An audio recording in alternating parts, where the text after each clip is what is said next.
Bueno, continuando con nuestro libro de La máquina del tiempo de H.G. Wells, vamos a iniciar el capítulo 9. Dice: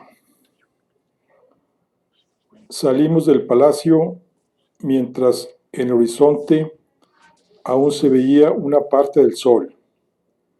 Estaba decidido a llegar a la Esfinge Blanca por la mañana, temprano, y me proponía adentrarme antes de que anocheciera en los bosques que me habían detenido la noche anterior.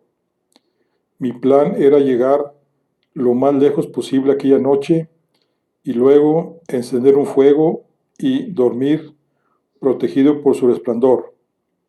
Por lo tanto, mientras avanzábamos, recogí todos los palitos y la hierba seca que encontré, y no tardé en llevar una buena brazada de tales restos.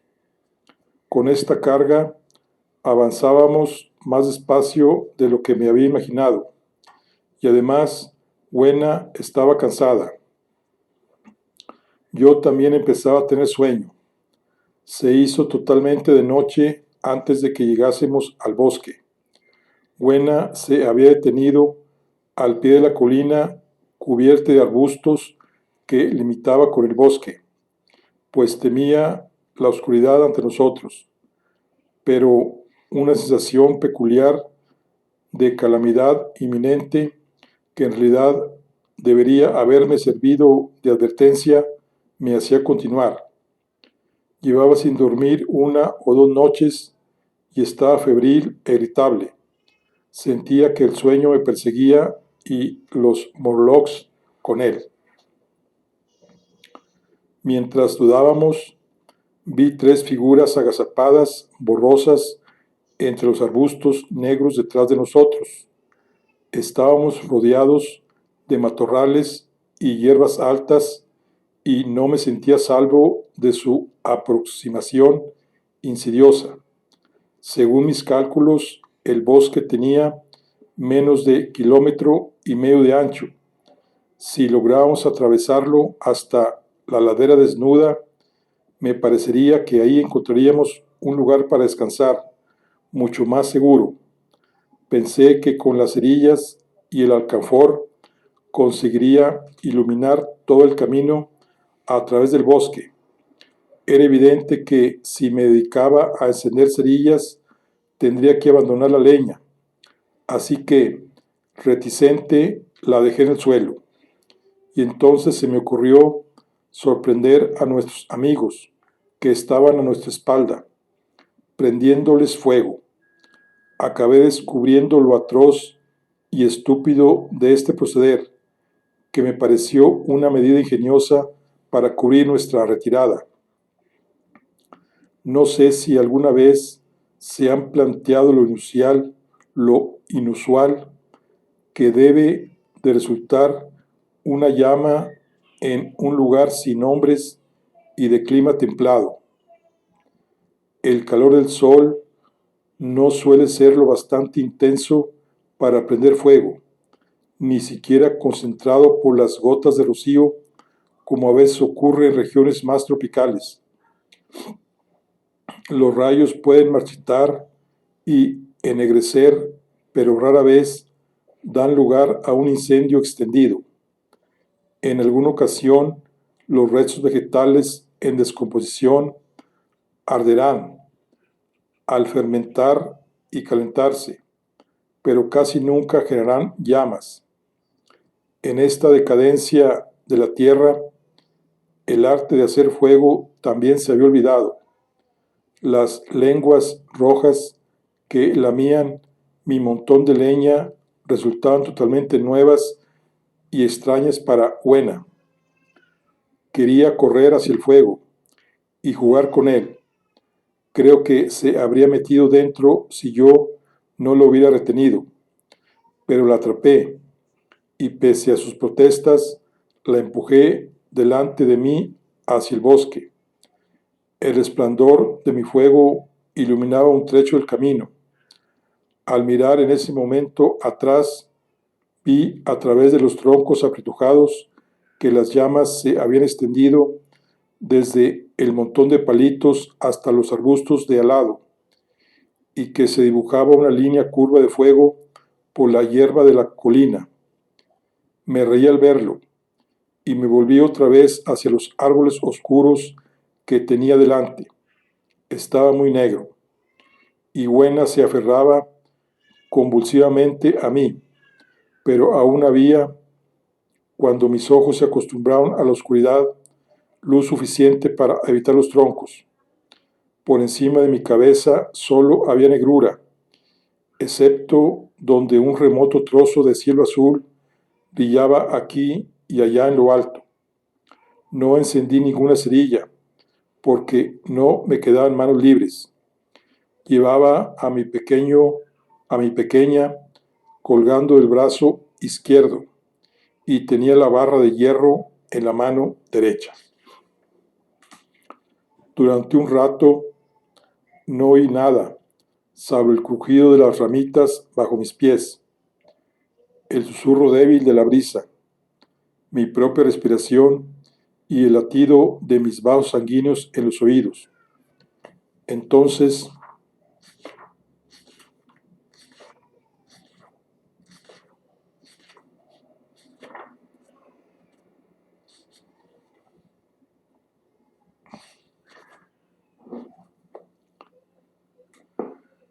me pareció identificar un golpeteo a mi alrededor. Continué muy decidido. El golpeteo se volvió más claro y detecté los mismos ruidos y voces extrañas que había oído en el mundo subterráneo. Era evidente que varios Morlocks me estaban rodeando. En efecto, al cabo de un minuto noté que me tiraban de la chaqueta y luego algo en el brazo. Buena se estremeció violentamente y luego se quedó muy quieta. Había llegado la hora de usar una cerilla, pero para cogerla debía dejar a la muchacha.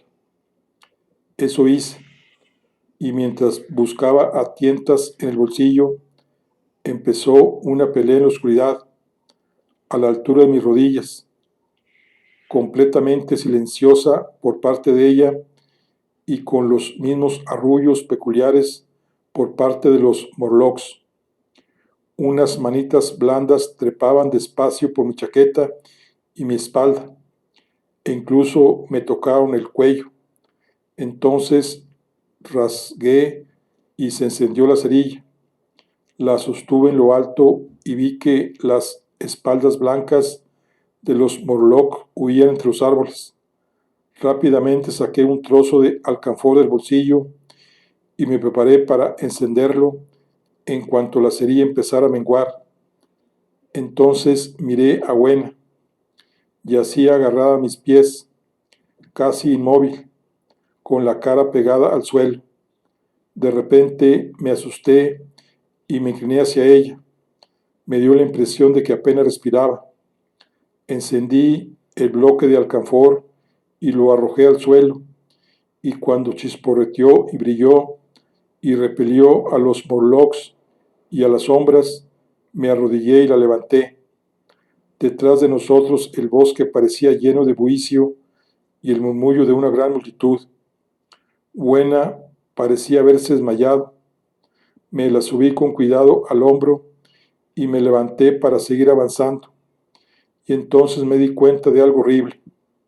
Mientras maniobraba con las cerillas, y Buena me había dado la vuelta varias veces y ahora no tenía la menor idea de en qué dirección continuar. Por lo que sabía, podríamos estar dirigiéndonos otra vez hacia el Palacio de Porcelana Verde. Me inundó un sudor frío. Tenía que pensar rápidamente qué hacer. Decidí encender un fuego y acampar donde estábamos. Dejé a Buena aún inmóvil sobre un tronco cubierto de hierba y me apresuré a recoger palitos y hojas, ya que el primer trozo de alcanfor se estaba gastando. En la oscuridad que me rodeaba, Los ojos de los Morlocks brillaban como carbúnculos. El alcanfor parpadeó y se apagó. Encendí una cerilla y dos figuras blancas que se habían aproximado a Wena huyeron disparadas. Una de ellas estaba tan cegada por la luz que vino directa hacia mí y noté el crujido de sus huesos al golpearla con el puño. Soltó un grito consternado, se tambaleó un poco y cayó. Encendí otro trozo de alcanfor y seguí preparando la hoguera. En ese momento me percaté de lo seco que estaba parte del follaje por encima de mi cabeza, pues desde mi llegada con la máquina del tiempo, hacía ya una semana, no había bebido nada. Así que en vez de buscar ramitas caídas entre los árboles, empecé a dar saltos y a arrancar ramas. No tardé en conseguir un fuego asfixiante y humeante, de madera verde y palitos secos, que me permitía ahorrar alcanfor.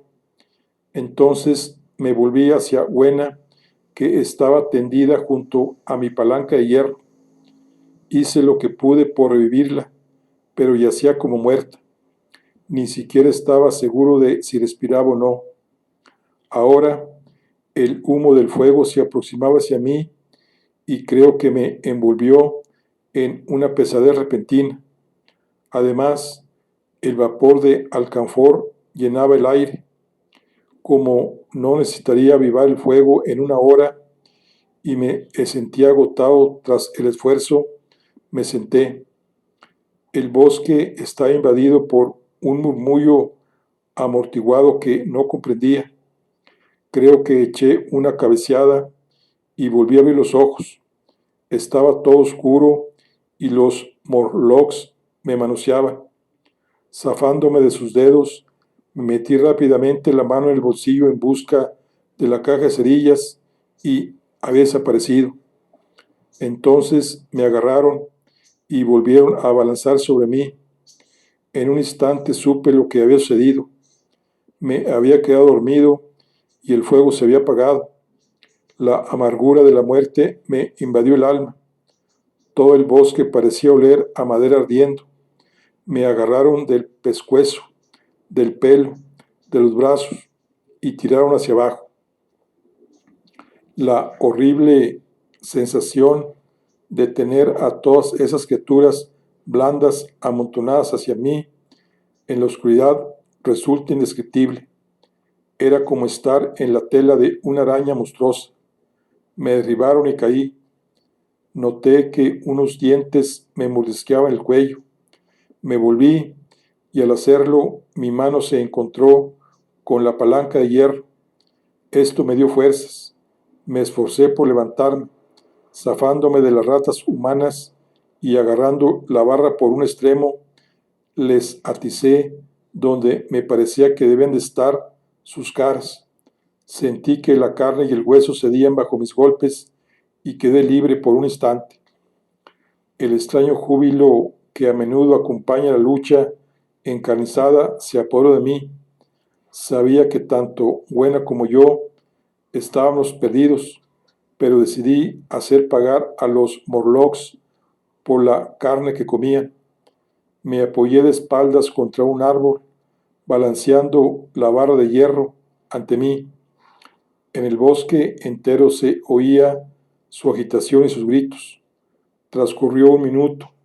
Sus voces parecieron alzarse y volverse más agudas por la excitación, y sus movimientos más rápidos, pero no se me acercaba ninguno. Seguí mirando fijamente la oscuridad hasta que de repente concebí una esperanza. Y si los Morlocks tenían miedo, acto seguido ocurrió algo extraño. La oscuridad pareció iluminarse. Empecé a vislumbrar a los Morlocks que me rodeaban, tres de ellos aporreados a mis pies, y entonces me di cuenta, incrédulo y sorprendido, de que los demás salían corriendo de detrás de mí en un flujo incesante, adentrándose en el bosque que quedaba delante. y ya no tenía las espaldas blancas, sino que parecían rojizas. Mientras seguía boquiabierto, vi una chispita que recorría un espacio iluminado por las estrellas entre las ramas para luego desvanecerse. Así comprendí el olor de madera quemada, el murmullo amortiguado que se estaba convirtiendo en estruendo rachado, el brillo rojo y la huida de los morlocks. Salí de detrás del árbol y al volver la vista vi a través de las columnas negras de los árboles más próximos las llamas del bosque ardiendo. Era mi primer fuego que me perseguía. Entonces miré hacia Buena, pero había desaparecido. Los silbidos y crujidos que oía detrás de mí y las explosiones sordas de los árboles que estallaban en llamas me dejaba poco tiempo para pensar. Con la barra de hierro aún preparada, rastré el camino de los Morlocks. Las llamas me seguían de cerca. Hubo un momento que avanzaron tan rápido por la derecha que me adelantaron y tuve que desviarme hacia la izquierda. Acabé saliendo a un pequeño espacio abierto y en aquel momento un Morlock se me acercó dando tumbos, me dejó atrás y continuó derecho hasta el fuego. Entonces vi lo más extraño y horrible, me parece, de todo lo que contemplé en aquella época futura. El espacio entero brillaba como el día con el reflejo del fuego. En el centro había una loma o un túmulo rematado por un espino chamuscado. Detrás ardía otra parte del bosque, donde se retorcían las lenguas de fuego amarillas, formando una valla incandescente. En la ladera había 30 o 40 morlocks, deslumbrados por la luz y el calor, que iban chocando unos con otros con gran desconcierto. Al principio no me percaté de su ceguera y, enloquecido por el miedo, los golpeaba furiosamente con mi palanca cuando se me acercaban. Maté a uno y lisié a unos cuantos más, pero tras observar los gestos de uno de ellos, que se movía bajo el espino recortado contra el cielo rojo, y oír sus gemidos, me convenció de su indefensión y sufrimiento absolutos ante el resplandor, así que dejé de pegarles. Pero todavía se me acercaba alguno y yo lo esquivaba rápidamente, movido por el horror y la agitación que desencadenaban en mí. Llegó un momento en que las llamas menguaron un tanto y temí que las repugnantes criaturas pudieran verme. Me planteé incluso comenzar la pelea matando a unos cuantos antes de que eso ocurriera, pero el fuego volvió a arder intensamente y no moví la mano.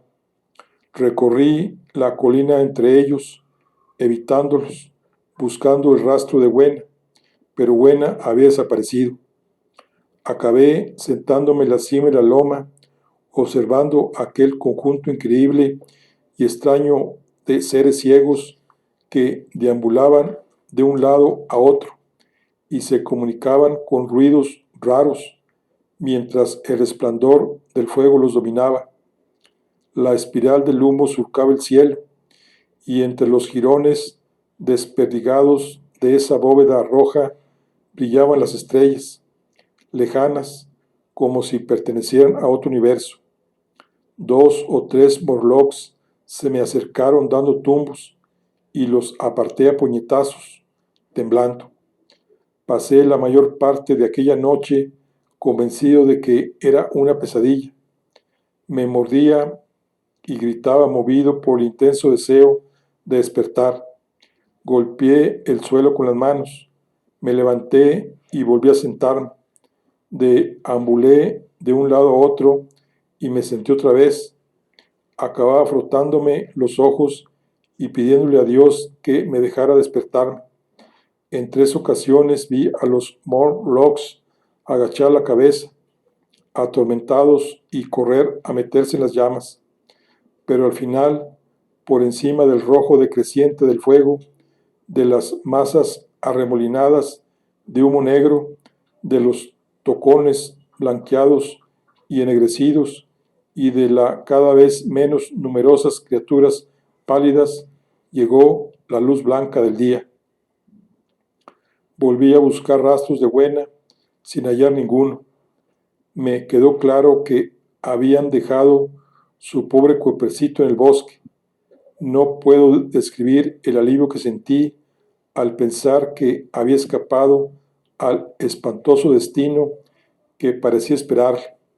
Mientras pensaba en eso, me sentí impelido a iniciar una masacre de las abominaciones indefensas que me rodeaban, pero me contuve. La loma, como he comentado, era una especie de isla en medio del bosque.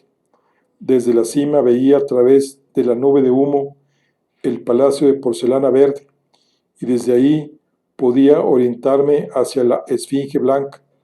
Entonces, dejando atrás los restos de aquellas almas malditas que seguían yendo y viniendo y quejándose mientras clareaba el día, me até un poco de hierba alrededor de los pies y me fui, cojeando entre cenizas humeantes y troncos negros que aún palpitaban con el fuego, hacia el escondite de la máquina del tiempo.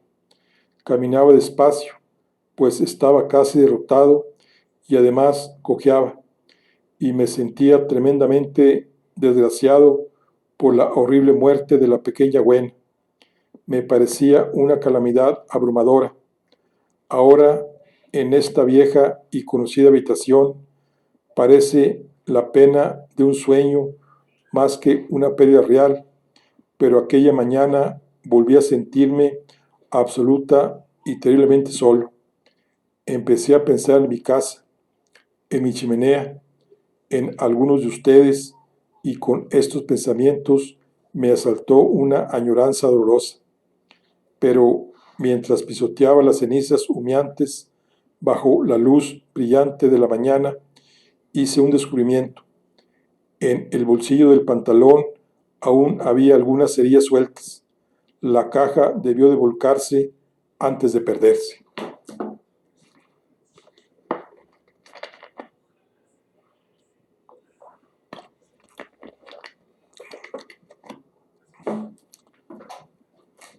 Capítulo 10.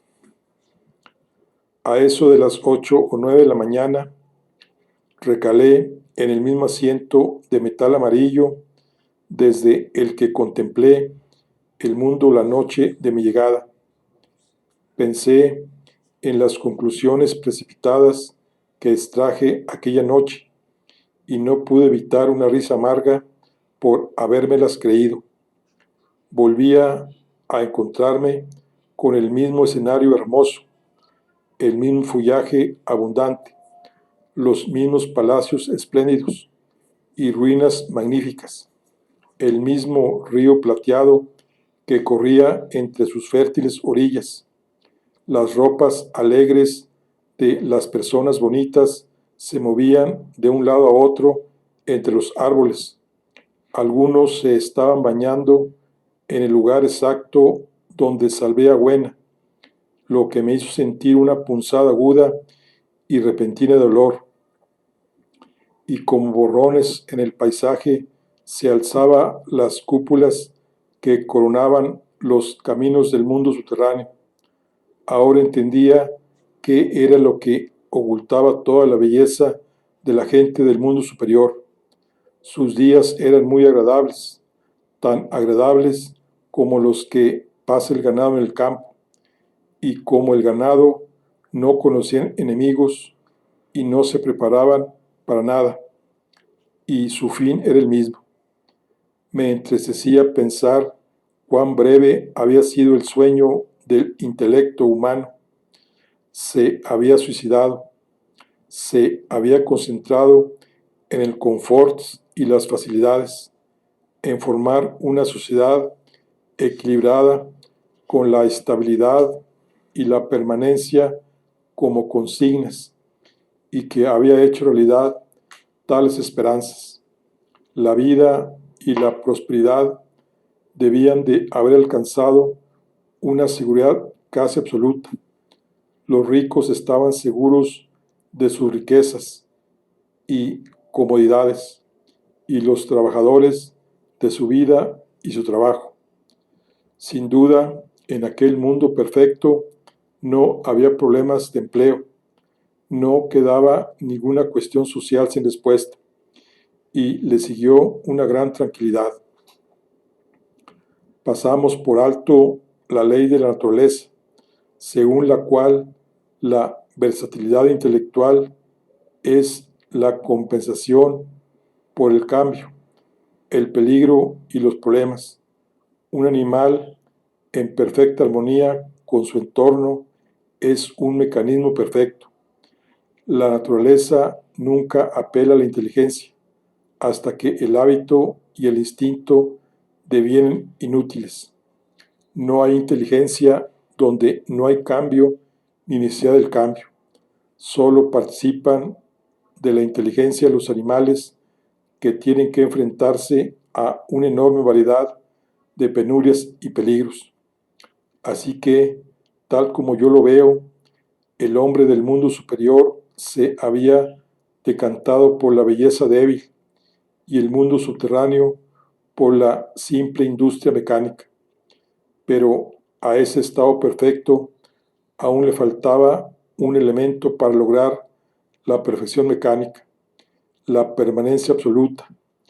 Al parecer, a medida que transcurría el tiempo, la alimentación del mundo subterráneo, como fuera que se llevara a cabo, se había desorganizado.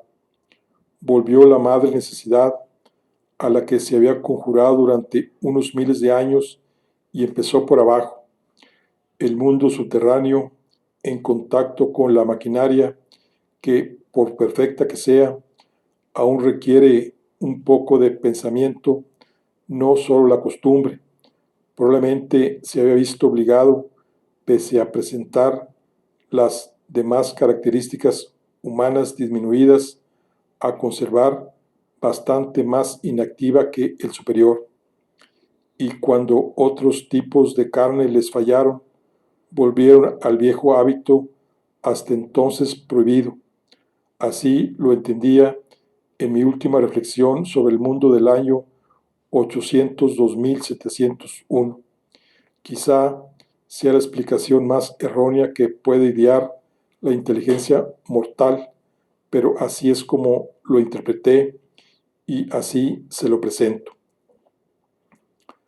Tras las fatigas, agitaciones y temores de los días pasados, y a pesar de mi profunda pena, aquel asiento y la vista tranquila y la luz cálida del sol resultaron muy agradables. Estaba muy cansado y somnoliento, por lo que mi teorización no tardó en convertirse en sopor. Al percatarme de ello, seguí mis impulsos y tras echarme en el césped me entregué a un sueño largo y reparador.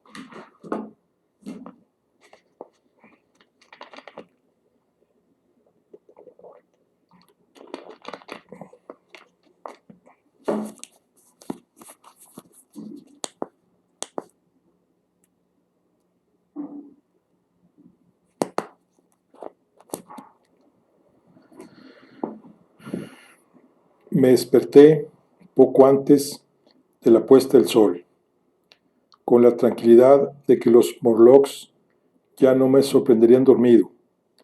Bajé despedazándome por la colina hacia la Esfinge Blanca. Llevaba la palanca en una mano y la otra jugaba con las cerillas del bolsillo. Entonces me encontré con algo inesperado. Al acercarme al pedestal, me encontré con las hojas de bronce abiertas. Las habían deslizado hasta encajarlas en unas guías. Al verlo me detuve, poco antes de llegar, dudando si entrar o no. Dentro había una estancia pequeña y en un lugar elevado, en la esquina, estaba la máquina del tiempo. Yo tenía las palancas pequeñas en el bolsillo, así que tras todos los preparativos que había elaborado para sitiar la Esfinge Blanca, se presentaba una mansa rendición. Arrojé la barra de hierro, lamentando casi no tener que usarla. Un pensamiento repentino me sobrevino al inclinarme hacia el portal. Por una vez, al menos, entendía cómo pensaban los Morlocks. Reprimí unas ganas intensas de reírme y pasé por debajo del marco de bronce y me subí a la máquina del tiempo. Me sorprendió detectar que la habían engrasado y limpiado a fondo. Desde entonces también sospecho que los Morlocks habían llegado incluso a desmontar parte de la máquina para intentar, a su torpe manera, comprender para qué servía. Sin embargo, cuando me puse a examinarla, mientras disfrutaba solo de tocar el aparato, ocurrió lo que esperaba. Los paneles de bronce se deslizaron de repente y chocaron contra el marco con un ruido metálico. Estaba a oscuras, atrapado, o eso pensaban los Morlocks. Me reí alegremente de que así lo creyeran. Oía su risa entre murmullos mientras se acercaban. Intenté encender una cerilla muy despacio. Solo tenía que colocar las palancas y desaparecer como un fantasma. Pero había pasado una cosa por alto. Las cerillas eran de aquellas tan espantosas que solo se encienden en la caja. Puede imaginarse cómo perdí la calma de golpe. Las pequeñas bestias estaban muy cerca. Una me tocó. Me volví en la oscuridad para golpearlos con las palancas, dispuesto a escabullirme hacia la silla de la máquina. Entonces me alcanzó una mano y luego otra. Solo tenía que luchar contra los dedos insistentes para no perder las palancas, al tiempo que palpaba para poder encajarlas. Lo cierto es que casi me quitan una. Cuando se me escurrió de la mano, tuve que dar un cabezazo a oscuras. Oí cómo retumbaba el cráneo del Morlock para recuperarla. Esta última rebatiña fue, a mi parecer, más reñida que la pelea del bosque. Por fin conseguí colocar las palancas y tirar de ella. Las manos que intentaban aferrarse a mí se soltaron. La oscuridad se desvaneció ante mis ojos. Me hallé rodeado de la misma luz gris y el mismo remolino que ya he descrito.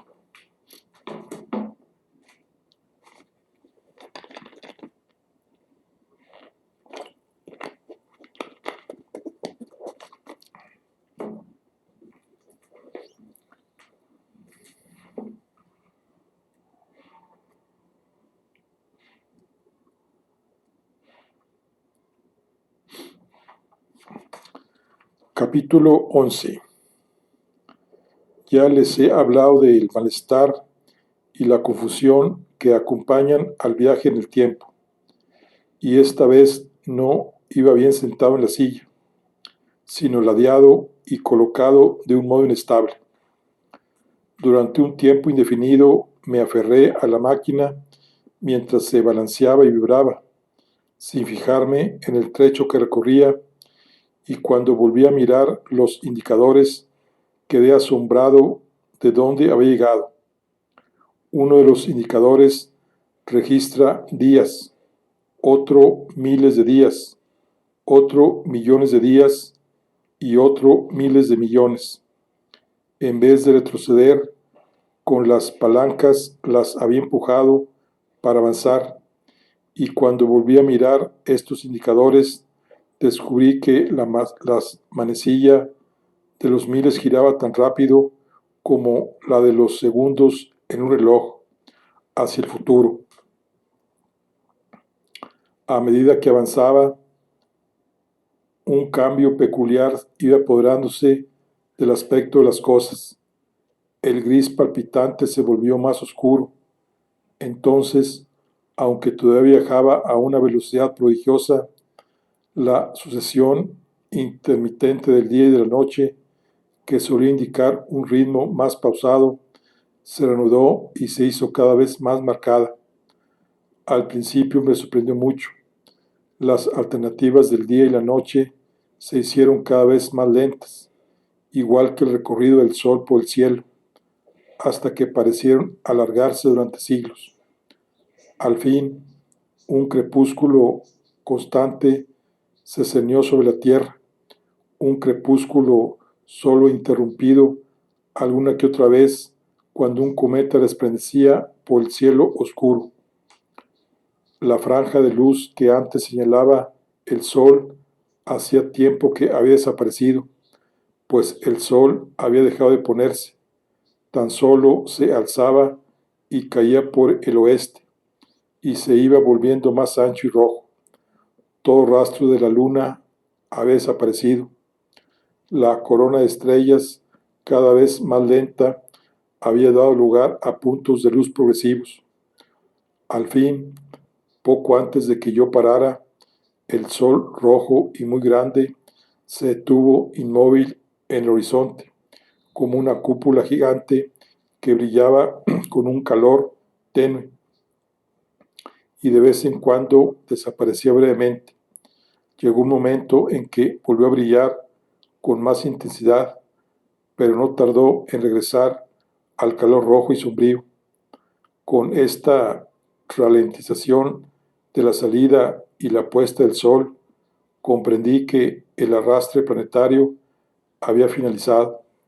La Tierra se había posado con una cara mirando hacia el sol, aunque en nuestra época la luna da a la Tierra, con mucho cuidado, pues recordaba que antes había caído de cabeza, empecé a revertir el movimiento. Las manillas fueron perdiendo velocidad hasta que la de los miles parecía inmóvil y la del día ya no marcaba un mero vaho de la escala. Fui aminorando hasta que los débiles contornos de una playa desierta se hicieron más visibles. Me detuve con suma delicadeza y permanecí sentado en la máquina del tiempo mirando a mi alrededor. El cielo ya no era azul, hacia el noreste era negro como la tinta, y en la oscuridad brillaban intensa y constantemente las estrellas de un blanco pálido. Por encima de mi cabeza, el cielo era de un rojo oscuro sin estrellas, y hacia el sureste brillaba hasta alcanzar un escarlata intenso. Ahí, recortado en el horizonte, se hallaba el disco enorme del sol, rojo e inmóvil. A mi alrededor, las piedras eran de un tono rojizo chillón, y el único rastro de vida que detecté al principio fue la vegetación, muy verde, que cubría todas las zonas prominentes, por el lado que daba al sureste. Era el mismo verde intenso que se ve en el musgo del bosque o en los líquenes de las cuevas, plantas que como éstas crecen en un crepúsculo eterno. La máquina se encontraba sobre una playa en pendiente. El mar se extendía hacia el sureste, alzándose hacia un horizonte brillante y cerrado contra el cielo pálido. No había olas ni grandes ni pequeñas, ya que no corría la más leve brisa. Solo una ondulación aceitosa se alzaba y hundía como una respiración leve y demostraba que el mar eterno aún se movía y seguía vivo. En el lado donde a veces rompía el agua, había una gruesa capa de sal incrustada, rosa bajo el cielo desvainado. Notaba una opresión en la cabeza y me fijé en que respiraba muy rápido. La sensación me recordó a mi única experiencia de montañismo y a partir de ahí determiné que el aire estaba mucho más enardecido que ahora. En lo alto de la cuesta desierta oí un grito discordante y vi una especie de mariposa blanca gigante que se inclinaba y revoloteaba hacia el cielo, hasta desaparecer por encima de unas lomas bajas a lo lejos. El ruido de su voz era tan sombrío que me estremecí y me senté en la máquina.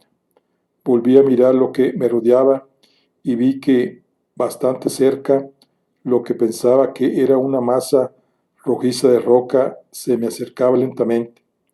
Entonces vi que en realidad se trataba de una criatura monstruosa, parecida a un cangrejo. ¿Se imagina? Un cangrejo tan grande como esa mesa de allá, con múltiples patas que se mueven lentas y vacilantes, unas pinzas descomunales que se balancean, unas antenas largas como látigos de carretero que se agitan y palpan, y unos ojos protuberantes que brillan a cada lado de su frente metálica. Tenía la espalda ondulada y decorada con tachones irregulares y el cuerpo salpicado de incrustaciones verdosas. Veía los abundantes palpos de su complicada boca que parpadeaban y tanteaban al moverse. El cielo era de un rojo oscuro sin estrellas. Recortado en el horizonte se hallaba el disco enorme del sol, rojo e inmóvil. Mientras miraba esa aparición siniestra que se arrastraba hacia mí, sentí un cosquilleo en la mejilla, como si una mosca se hubiera posado en ella. La aparté con la mano, pero al cabo de un instante había vuelto, y casi de inmediato se me acercó otra al oído. Conseguí atrapar algo que tenía hilos, pero se escabulló rápidamente de mi mano. Con una aprensión espantosa, me volví y vi que había agarrado la antena de otro cangrejo monstruoso que estaba justo detrás de mí. Sus ojos malvados se movían en sus órbitas, su boca mostraba un enorme apetito y sus enormes pinzas bamboleantes, cubiertas de algas viscosas, se abatían sobre mí. En un instante tenía la mano en la palanca y había puesto un mes entre esos monstruos y yo, pero seguí en la misma playa y los vi claramente en cuanto me detuve. Decenas de ellos se arrastraban por todas partes, bajo la luz sombría, entre las capas frondosas de verde intenso. No puedo transmitir la sensación de desolación abominable que cernía sobre el mundo. El cielo rojo a poniente, la negrura hacia el norte, el salado mar muerto, la playa de guijarros repleta de estos monstruos asquerosos que se movían tan despacio, el verde uniforme y de aspecto venenoso de las plantas como líquenes, el aire fino que oprimía los pulmones, todo contribuía a crear un efecto devastador. Avancé 100 años más y ahí seguía el mismo sol rojo, un poco más grande, un poco más apagado, el mismo mar mortecino y el mismo aire helado y la misma multitud de crustáceos terrestres se arrastraban saliendo de entre las algas verdes y las rocas rojas. Y en el cielo, hacia el oeste, vi una línea pálida y curva como una enorme luna nueva.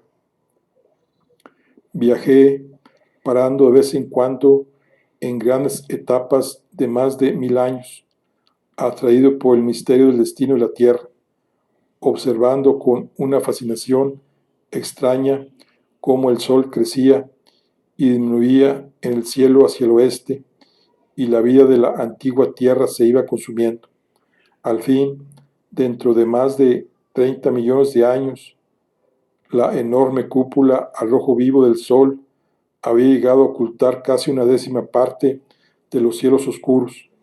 Entonces me detuve una vez más, pues la multitud de cangrejos que se arrastraban había desaparecido, y la playa toda roja, a excepción del verde lívido de hepáticas y líquenes, parecían inerte, y ahora estaba salpicada de blanco. Me invadió un frío glacial.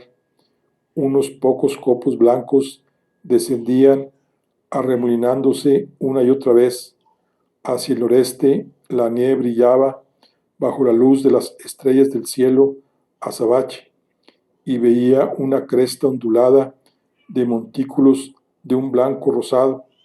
En la orilla del mar había un ribete de hielo y masas a la deriva más adentro, pero en su mayor parte la extensión de aquel océano salado, sanguinolenta bajo el eterno atardecer, seguía sin congelarse. Miré a mi alrededor para ver si quedaban rastros de vida animal. Una aprensión indefinible me mantenía en el asiento de la máquina, pero no vi nada que se moviera por tierra, mar o aire. La sustancia viscosa y verdosa de las rocas bastaban para demostrar que no se había extinguido la vida. En el mar había aparecido un banco de arena y el agua se había retirado de la playa. Me pareció ver un objeto negro aleteando en el banco, pero se quedó inmóvil al mirarlo, y me imaginé que la vista me había engañado y que el objeto negro no era más que una roca. Las estrellas brillaban intensamente en el cielo y creo que titilaban muy poco. De repente me percaté de que el contorno circular del sol había cambiado en el lado del oeste, de que en la curva había aparecido una concavidad, una bahía, y vi que crecía. Permanecí, puede que un minuto, mirando horrorizado esta negrura que se cernía sobre el día, y luego me di cuenta de que empezaba un eclipse. O la luna o el planeta Mercurio atravesaban el disco solar. Naturalmente, al principio pensé que era la luna, pero tengo muchos motivos para inclinarme a pensar que lo que realmente vi fue el tránsito de un planeta interior que pasaba muy cerca de la Tierra. La oscuridad crecía a pasos agigantados. Comenzaron a soplar unas ráfagas refrescantes de viento frío procedentes del este, y aumentó la lluvia de copos blancos en el aire. De la orilla del mar llegó una ola y un susurro. Aparte de estos ruidos, el mundo estaba silencioso. Silencioso. Resultaría difícil transmitir su quietud. Todos los ruidos del hombre, el balido de las ovejas, los reclamos de los pájaros, el zumbido de los insectos, el bullicio que compone la música de fondo de nuestras vidas, todo aquello había terminado. A medida que se esperaba la oscuridad, a medida que se espesaba la oscuridad, los copos arremolinados se volvieron más abundantes, bailando ante mis ojos, y el frío del aire más intenso. Al fin, uno a uno, rápidamente, uno tras otro, los picos blancos de las colinas lejanas se desvanecieron en la oscuridad. La brisa se convirtió en un viento gimiente. Vi la sombra negra central del eclipse extendiéndose hacia mí. Al cabo de un instante solo se veían las estrellas pálidas. Todo lo demás era oscuridad, sin un solo rayo de luz. El cielo estaba absolutamente negro. Me invadió el horror ante aquella oscuridad enorme, el frío que me calaba hasta la médula y el dolor que sentía al respirar se apoderaron de mí. Me estremecí y me invadió una náusea mortal. Entonces el borde del sol apareció como un arco al rojo vivo en el cielo. Me bajé de la máquina para recuperarme. Me notaba mareado e incapaz de enfrentarme al viaje de vuelta. Así, mareado y confuso, volví a ver a la criatura moviéndose en el bajío. Ya no me cabía duda de que se trataba de una criatura. recortada contra el agua roja del mar. Era una cosa redonda, puede que del tamaño de una pelota, o puede que más grande, de la que salían arrastrándose unos tentáculos. Parecía negra en contraste con el agua farragosa y sanguinolenta, y saltaba a intervalos por ella. Sentí que me desmayaba, pero un temor horrible a quedarme indefenso en aquel crepúsculo remoto y atroz me animó mientras me encaramaba a la silla.